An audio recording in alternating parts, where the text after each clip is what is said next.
नमस्कार दोस्तों, आप सबका हार्दिक अभिनंदन करता हूं। दोस्तों, आने वाले हफ्ते मार्केट के लिए तनावपूर्ण रह सकते हैं।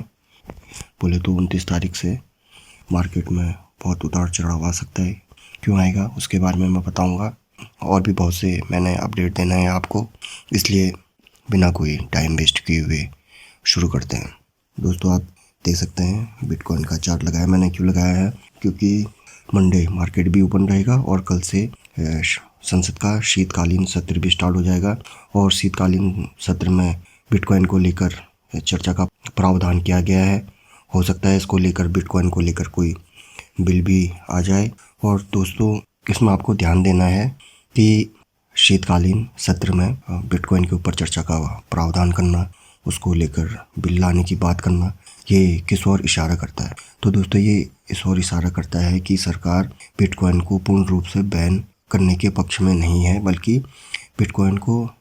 बिटकॉइन को मान्यता देना चाहती है, लेकिन कुछ शर्तों के साथ। ऐसा भी हो सकता है सरकार जो प्राइवेट बिटकॉइन है उनको बैन कर सकती है। फिर आपके मन में सवाल आएगा, उनका क्या, जिन्होंने इन्वेस्ट किया हुआ है? अगर सरकार ऐसा निर्णय लेती है प्राइवेट बिटकॉइन को बैन करने का, तो शायद जिन भारतीयों ने उसमें निवेश किया हुआ है उनको एग्जिट का मौका दिया जाएगा। और दोस्तों, एक छोटी सी जानकारी आपको बता दूं, आप भी अपना बिटकॉइन बना सकते हैं। बिटकॉइन प्राइवेट एंड पब्लिक दो कैटेगरी होती है। आप ध्यान देना, कल से शीतकालीन सत्र आरंभ हो रहा है।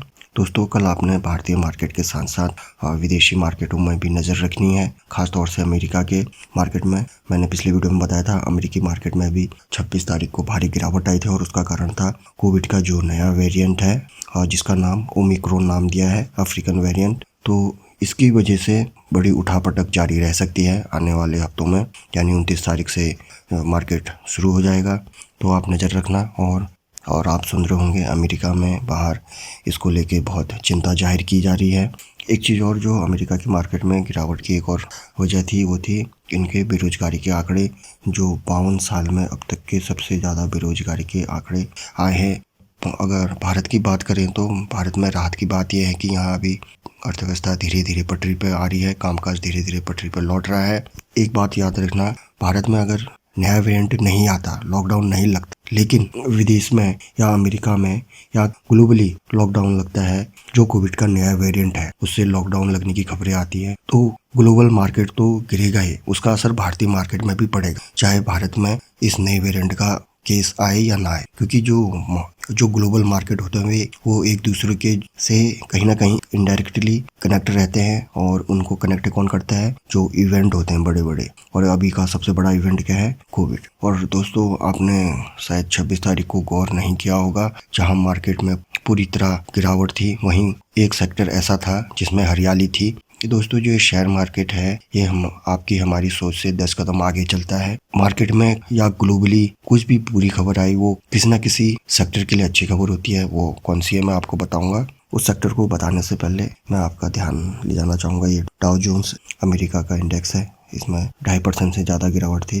अगर 5 दिन का चार्ट देखें अमेरिका के बाजार में, तो आप गौर करोगे ये एक साइडवेज पैटर्न में था, ज़्यादा कोई मूवमेंट नहीं थी, सीमित दायरे में कारोबार हो रहा था। सडनली 24 तारीख से इसमें डाउनफॉल आया। और ये डाउनफॉल क्यों आया? इसका कारण कोविड का नया वेरिएंट है। तो दोस्तों, जैसे मैंने बोला, कोई बुरी खबर आती है तो उससे कुछ सेक्टर को फायदा होता है। कोविड से किस सेक्टर को फायदा होगा? भले ही भारत में नया वेरिएंट आए ना आए, उनमें उछाल आ सकता है, और उन्होंने उसका हिंट 26 तारीख को ही दे दिया था, जब पूरा शेयर मार्केट गिरावट में था, तो उन सेक्टर में तेजी थी। दोस्तों, मैं जिस सेक्टर की बात कर रहा हूँ, उस सेक्टर के स्टॉक बताने से पहले मैं आपको बताना चाहूँगा, कोई भी इवेंट होता है आपको कनेक्ट करना आना चाहिए। तो जैसे कोविड का जिक्र आता है, तो उसमें सबसे पहले हमारे मन में क्या आता है? वैक्सीन। ये तो ठीक बात है कि वैक्सीन से संबंधित स्टॉक को फायदा होगा, लेकिन उससे भी पहले, वैक्सीन से भी पहले जो जरूरी चीज है वो क्या है? टेस्टिंग। भले ही आपने दोनों डोज लगा लिए हों, फिर भी आपने देखा होगा इधर से उधर जाने के लिए RT-PCR टेस्ट करना पड़ता है। अब RT-PCR का शेयर मार्केट से क्या लेना देना? दोस्तों, RT-PCR टेस्ट डायग्नोस्टिक के अंदर आते हैं।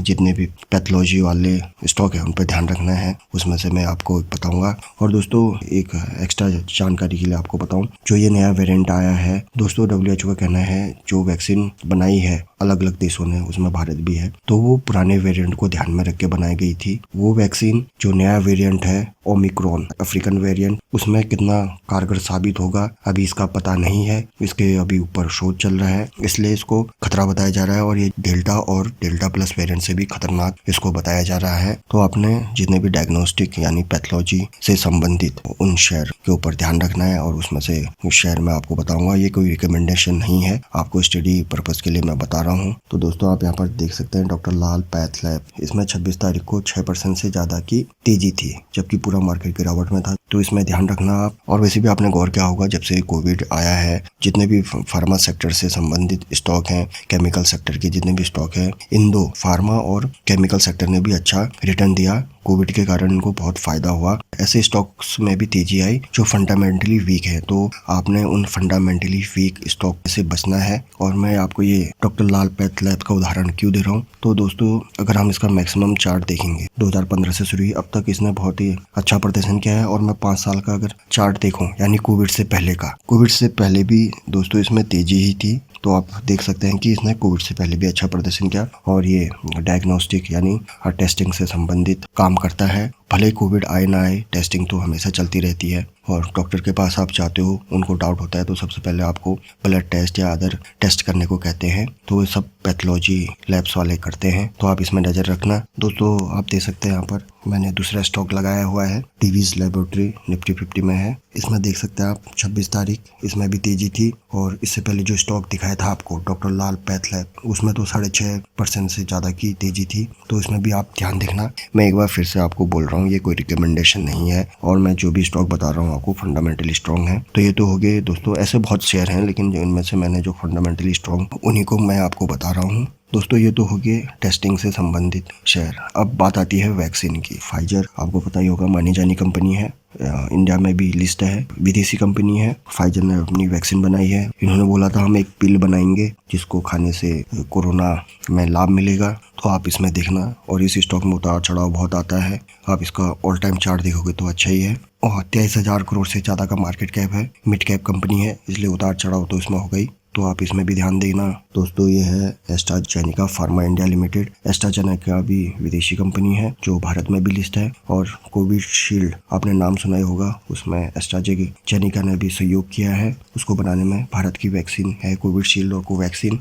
ये देखिए इसका चार्ट ऑल टाइम का। और एक चीज गौर करना, इसका मार्केट कैप 7-8 हजार करोड़ के आसपास है, यानी कि एक स्मॉल कैप श्रेणी की कंपनी है, तो जिसमें उतार चढ़ाव बहुत आता है। आप इन पर नजर रखना। ये तो होगी जिनमें तेजी आ सकती है। केमिकल सेक्टर के ऊपर भी आप नजर रखना। तो ये तो होगी बात दोस्तों वैक्सीन से संबंधित स्टॉक। दोस्तों अब मैं आपको कुछ एक अलग अपडेट देना चाहता हूँ। आपने देख लिया होगा, India's Tata in talk to set up 300 million semiconductor assembly unit. और मैं अपने पुराने वीडियो में जो टाटा के ऊपर मैंने बनाए हैं, 1-2 वीडियो बना रखे हैं, उसमें मैंने जिक्र किया था कि टाटा ग्रुप सेमीकंडक्टर में इन्वेस्टमेंट कर सकती है और ये टाटा ग्रुप ने 300 मिलियन सेमीकंडक्टर असेंबली यूनिट में निवेश कर सकती है। उसके बारे में हम थोड़ी सी जानकारी लेंगे। India Tata group is in talk with 3 state to invest up to 300 million to set up a semiconductor assembly and test unit. Two sources familiar with the matter said as part of the conglomerate has pushed into the high-tech manufacturing. यानी Tata group 3 state से